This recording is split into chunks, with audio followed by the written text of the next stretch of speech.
سلویختو شیانو سره عقل کمیږي. علامه شامی رحمه الله لیکلي پاغه کې هم درته لس وي.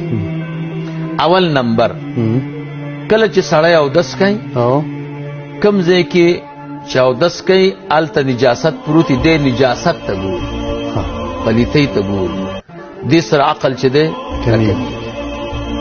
دویم نمبر خپل عورت ته کتل. دریم نمبر هلته د استنجا په ځای کې خبرې کول. زمونږ دا ځوانان که فکر دې کړی د موبایل ګوري بیت الخلا کې میسیج اوري مو میسیج کوي، نو ځکه هوښیار هم دي، دې سره عقل ختمیږي. څلورم کم ځای کې چې سړی اودس کوي لاس او پښې وینځي هلته به لاړې نه تو کوي. پنځم نمبر هلته به خپله پزه نه پاکوي. کله چې اودس کوي او لاړې تو کولی خراش کې تو کولی په کار دا ده چې د هغې ځای نه پورته شي بل ځای کې هلته به یې نه کوي.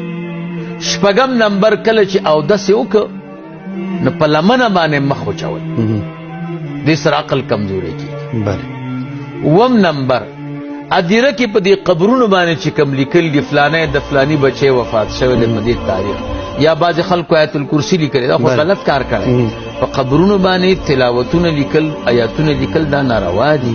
د هغې وجه دا ده چې خلک د هغې احترام نه کوي، هغې باندې اوبه تویږي، هغه لاندې غورځېږي، اکثر په د حیوانات هم ګرځي او نه مړي ته فایده ده. مړي ته فایده ده تلاوت، خو په هغې کې چې کوم لیکل دي چې فلانی د فلاني بچی په دې تاریخ مړ دی، دې سره علامه شامی رحمه الله فرمایي عقل او ذهن ورسره کمزوری کېږي. او اتم نمبر ادیره کې خندا کول.